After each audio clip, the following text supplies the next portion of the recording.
లక్షలాది మందికి మన తెలుగు మ్యాట్రిమోనీ ద్వారా వివాహాలు జరిగాయి. తెలుగు వారి నంబర్ 1 చాయిస్ తెలుగు మ్యాట్రిమోనీ.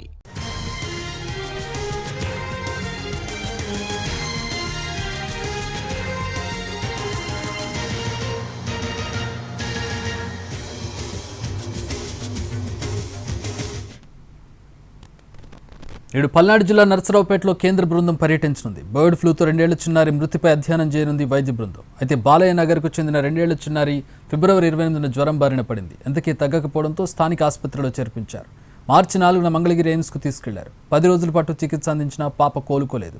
వైద్యులకు అనుమానం రావడంతో స్వాబ్ శాంపిల్స్ పూణేలోని ల్యాబ్కు పంపించారు. కానీ రిపోర్ట్స్ వచ్చేలోపు పాప మృతి చెందింది. అయితే నివేదికలో చిన్నారి బర్డ్ ఫ్లూతో చనిపోయిందని తేలడంతో వెంటనే అప్రమత్తమైన అధికారులు చిన్నారి కుటుంబ సభ్యులకు రక్త పరీక్షలు నిర్వహించారు. వాళ్ళంతా ఆరోగ్యంగా ఉండడంతో ఊపిరి పీల్చుకున్నారు. ఇదిలా ఉంటే చిన్నారికి జ్వరం రావడానికి ముందు ఇంట్లో అంతా చికెన్ తిన్నారని, పాప తెలియక పచ్చి మాంసం ముక్క ఒకటి నోట్లో పెట్టుకుందని కుటుంబ సభ్యులు చెబుతున్నారు.